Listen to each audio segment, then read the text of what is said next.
Пред нас денес го имаме предлог законот за изменување и дополнување на законот за експроприација по скратена постапка, за кој што јас не би сакала да зборувам повторно и повторно за прекршоците кои што веќе ги направија со европските знаменца и така натаму, туку најпрвим би сакала да го повикам председателот на државата, ако воопшто постои, односно Стево Пендаровски, ако се уште е председател на државата, откако ќе биде изгласан овој закон, да не го потпише указот за негово донесување, заради тоа што веќе еднаш не го потпиша предлог законот или указот на законот за легализација на дивоградби, кој што беше во собраниска процедура пред извесен период. Зошто го потенцирам ова? Заради тоа што со ова законско решение кој што го имаме денес пред нас, повторно се нарушуваат темелните вредности на уставниот поредок и всушност се носи еден закон кој што е во спротивност со Уставот, а за кој што всушност Уставниот суд веќе се има и произнесено. Имено Уставниот суд врз основа на членовите 110 и 112 од Уставот на Република Македонија и член 70 од Деловникот на Уставниот суд, на седница одржана на 26 мај 2010 година, донесе одлука со која што се укинуваат исти такви членови кои што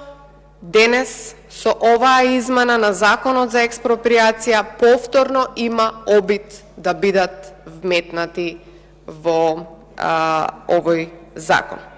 Имено станува збор за две клучни разлики и две суштински измени, на кои што ние всушност наоѓаме замерка. Тоа се два проблеми кои што можат да се појават и јас би сакала да ги објаснам истите. Имено, согласно овој предлог закон за измена на законот за експроприација, кој што е поднесен со европско знаменце, без кореспондентна табела и така натаму, всушност по ставот 5, во членот 2, се додаваат уште 5 нови става. Јас би се задржала на ставот 9. Одредбите од ставовите 5, 6, 7, 8 на овој член се однесуваат и за иматели на објект физички лица кои живеат во објектите кои се предмет на експроприација, а кои се бесправно изградени. Ќе повторам,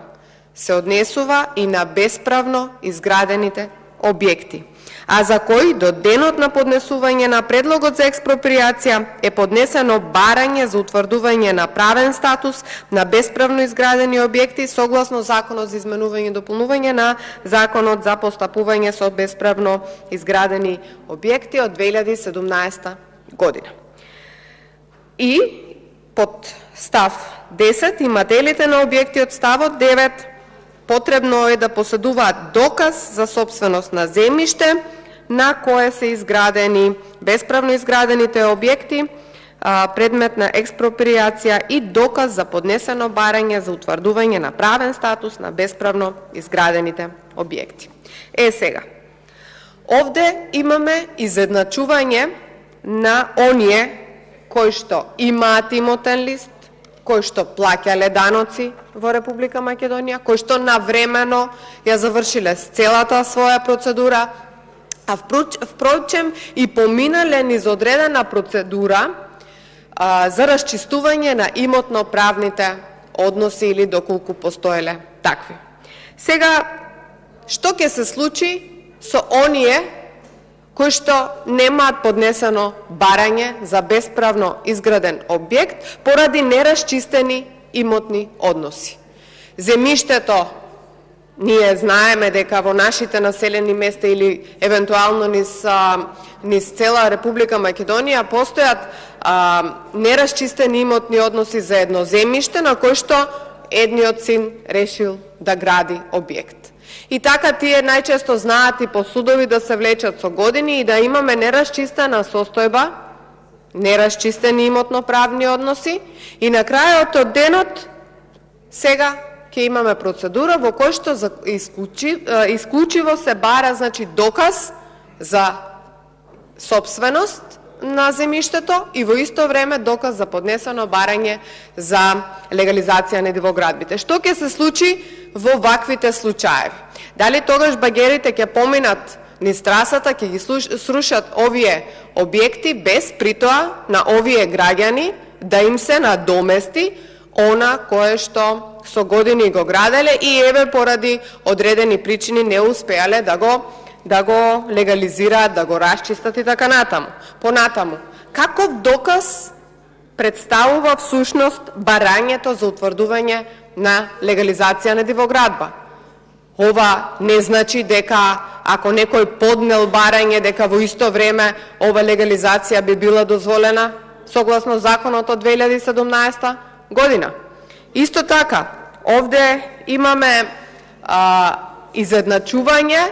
ќе повторам, на луѓето кои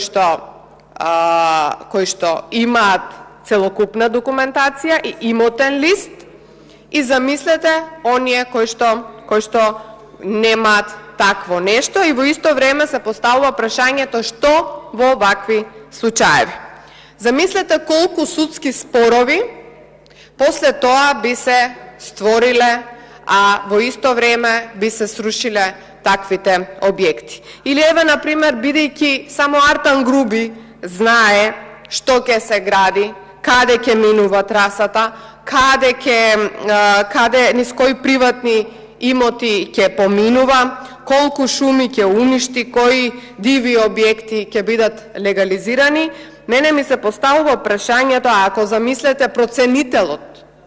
всушност, дали има објект, колку кошта овој објект и така натаму на дивоградбите ќе биде утврден од страна на изведувачот, замислете на колку такви земјишта би можело во наводници да се прикрие или да се каже дека имало одредени објекти кои што никогаш не постоеле. Па ние живееме во Република Македонија, во држава во која што се отвара простор за малверзации за оние на кои што умот им оди во тој правец. И не смееме со еден ваков закон за експроприација да дозволиме и да оставиме простор некој да профитира, а некој да изгуби. Ке повторам, овие членови или овој предлог закон е спротивно на Уставот и доколку Уставниот суд на Република Македонија држи малку до тоа што веќе претходно го одлучил, истиот повторно треба да ги укине овие членови, а па доколку имаме председател на државата, кој што исто така еден извесен период се залагаше за противно на овие дивоградби, на легализацијата на дивоградбите, треба подитно никако да не го потпише указот за донесување на ова законско решение. Јас исто така би сакала да прашам, и бидејќи постои правна празнина, кој тоа ќе контролира? Бидејќи, видете, има одредени работи кои што не се доволно објаснети. Кој ќе контролира од страна на изведувачот на колку такви објекти би требало да се изврши експроприацијата, заради тоа што, еве, немаме буџет, или практично и самиот закон вели дека, замислете, нема никакви финансиски импликации, а милиони евра ќе бидат платени токму за таа намена. И сега мене ме интересира кој тоа ќе контролира за колку такви објекти станува збор, дали ќе добијат еднаков третман буквално сите и што ќе се случи со оние објекти кои што, за жал, еве, нема да се спогодат со државата, нема да се спогодат со имотно-правни односи и ќе останат низ лавиринтите на судовите. Ви благодарам.